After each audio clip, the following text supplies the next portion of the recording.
Ebony K. Williams in for Jenna Wolfe. That over there, it's Hall of Famer Cris Carter, and that is Nick Wright. Good to see you, Ebony. Good How to are see you both. Welcome. Thank you. The first things first. I mean, you've been here before. Yeah. But I wasn't here. I wasn't here either. You were here Christmas Day. Thank you for doing that, by the way. No, it was my pleasure. And really, so fun to be with y'all both today. Absolutely. It is a fun day. It's going to be a fun day to be television. next to Nick Wright. Well, no, it's a fun day to be doing this job. You know, I was theoretically going to be off this week, and I said, nah, I can't be off NBA trade deadline. I might give myself a midweek vacation after what we saw yesterday, but I'm glad I'm here today, CC. Yeah, because you almost gave yourself a stroke before the trade deadline. But that's another story. Yeah, well, I had a feeling you were going to be a little messy today, Chris. That's the ancient history. I got to keep my eye on Nick Wright. Got to keep him honest, huh? Okay. All right, we'll take try. that. All right. So, the new look Cavs, they debuted on Sunday, and the results looking pretty good. The four additions to Cleveland combined for 49 points in a 121-99 smackdown over the Boston Celtics. Now, all of this was behind 24 points and 10 assists from LeBron James. LeBron spoke about his new teammates after the game. It's almost like the new guys who've been here. You know, started with George and, you know, his on-the-ball pressure and, you know, him just running the team. And then the three guys came off the bench. You know, Jordan is, you know, he's ready to score at any point in time, but his composure was great. Rodney plays with so much poise, and you know, Larry was just controlling the, you know, the perimeter, sending great pick and rolls, got him a lob, got him a dunk. So, you know, it's a good start for the new guys, a good start for all of us, you know, with our revamped team so far. All right, Cris Carter, a good start almost seems like an understatement after what we saw last night. So are the Cavs the new kings of the East? Well, they got the king.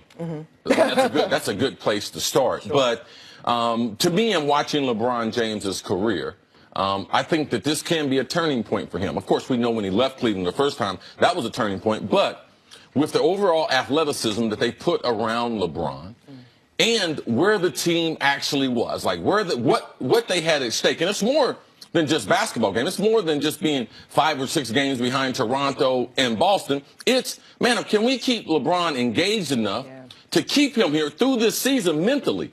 Because if they didn't make those trades, it was going to be hard for LeBron, looking to go to 8 straight finals with the group of guys that he had. I mean, they did a great job. Kobe, the general manager, whoever, the owner, whoever you want to give credit to, but Dan collectively, Gilbert, Kobe Altman, LeBron as well. With them guys coming together and deciding to make these trades, because now they're far more athletic. They can play several different styles. They can get up and down the court. They're better defensively, and LeBron is happy. And people say, well, what does that have to do with it? It's got a lot to do with it. Because leadership is from the top down, from your experience, right? Yeah, there is no doubt that LeBron being happier, and this was not a team that could win an NBA championship. So LeBron said he's about championships. He's chasing the ghost. The only way he can get there is for them to upgrade the talent. And they could not, even though they were desperate. I can't see how they could have done better, Nick, at the trade deadline than they did. The largest trade by volume in NBA history, to be able to get this young and this athletic and to have kind of some built-in chemistry. That's the part right there that I didn't see. Here's the thing. So the question is, the Cavs back to being favorites in the East? Of course they're back to being favorites in the East. And what I'm curious is why people would be surprised at what we saw.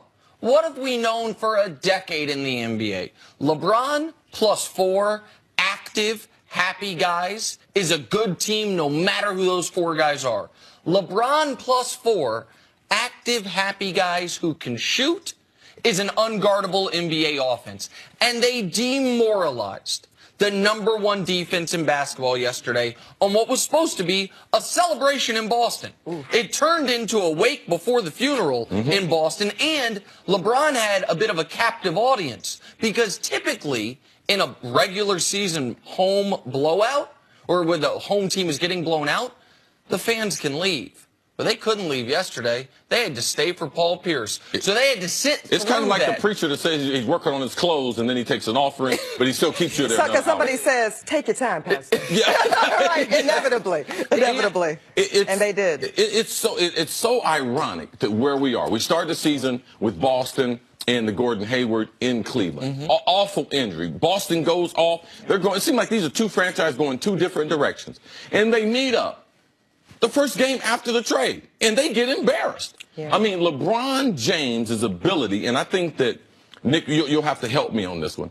His ability to adapt to new faces, I believe, add to the lore of who LeBron is. Because you have to be a brilliant basketball player to be able to orchestrate and be able to run an offense and have these guys take ownership in the offense and the defense. So I believe, too, it's the old theory. People like playing with LeBron. Now, I know Kyrie requested a trade, and we typically we haven't seen that part, and that was the part that had us a little puzzled. And Jay Crowder wasn't happy, and Isaiah Thomas weren't. Not everyone is happy playing with LeBron. Question about that. Are those exceptions to a rule that people are historically happy? They do seem to be exceptions for guys to not be happy, but Isaiah and Jay Crowder, maybe there's a reason they weren't quite happy with LeBron, which is something CeCe can expand on later. Kyrie was happy until he wasn't. Kyrie was happy to be able to go to NBA Finals until he wasn't. But I want to talk, you mentioned, adding to LeBron's lore, right? Yes. I want to go, everyone's going to focus on Sunday. I want to go to Friday for a moment. Because in Atlanta. I know Atlanta's terrible. I get that.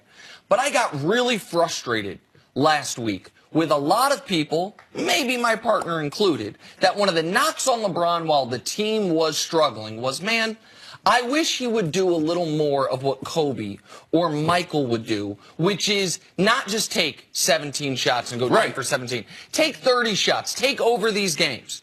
And LeBron, consistently throughout his 15-year career, has played his way, which is the smart way, which is the efficient way. And that leads us to Friday.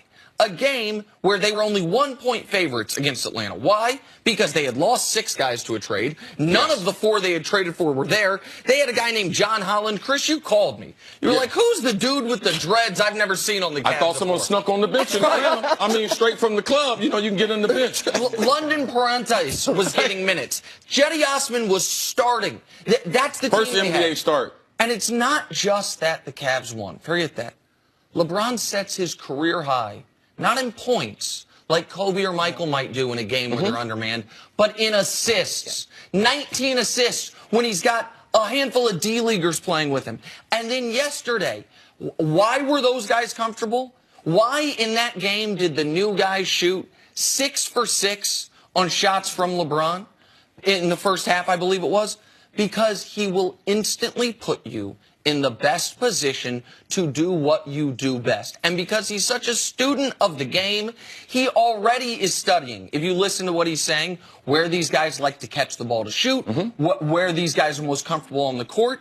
So LeBron's the one guy that I've ever seen in this league that you could... We used to ask this hypothetical. If you dropped LeBron on any team in the East, would they become the favorites? Well, yesterday was your answer. Like pick the team, let LeBron figure out what the best rotation is around him, not have guys who are unhappy or don't want to be there or have other agendas as Isaiah Thomas might have for a good reason.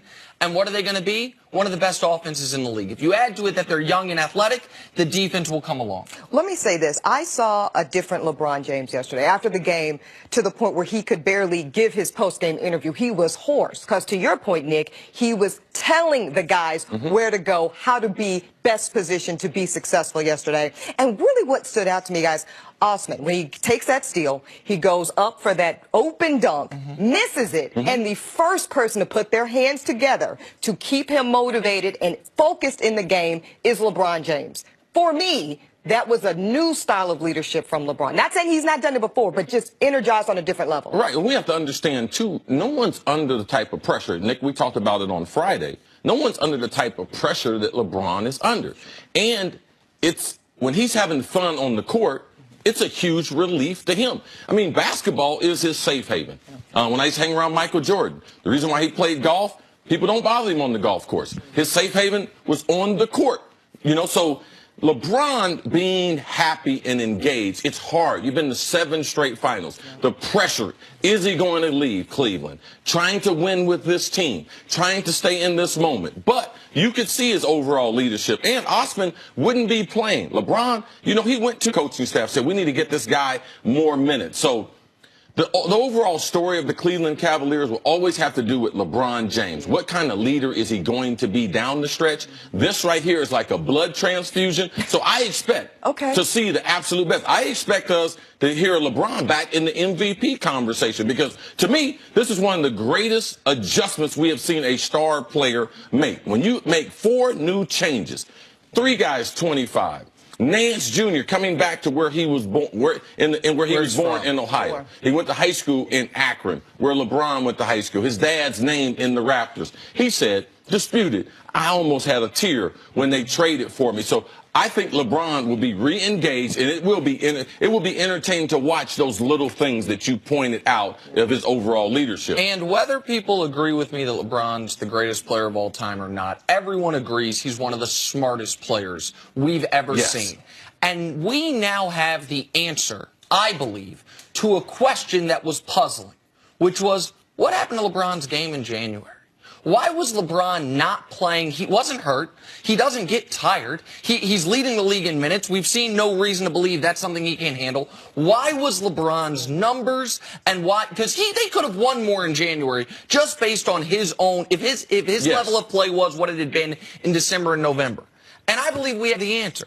LeBron knew the team they had was broken as far as winning a championship. And if LeBron raised the tide of all boats to where in January they were around 500, maybe a game over, they might not make this major roster overhaul. He found out, I know this for a fact, he found out Wednesday afternoon that these trades were in place. They weren't set because they were potentially going to do a different trade for DeAndre Jordan. What has he done since he found out the new players are coming? 37, 10, and 15 game-winning jumper.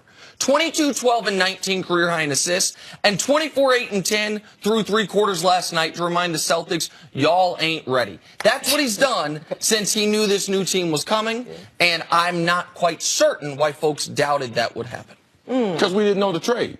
We knew trades were coming, CC. We didn't know that. Man, and now LeBron's back in the MVP discussion. I said that Thursday, America, CC threw his pin in the air, said, oh, give me a break. He's going to be back in the MVP. Do you have a cookie to give to Nick? Oh, no. I need no cookie. We'll get him one for the break. I need no cookie. I'm happy. Cookie, Nick. That's I don't need nothing. I'm very happy. He'll be all right. I'm very happy. Nick right, people. Much more on Wrong LeBron. quite often, but right on LeBron. Right on LeBron. Much more on LeBron coming up next. But coming up next, Frank Reich heading to the Colts. How big of a loss will that be for the championship Philadelphia Eagles? That's next on First Things First.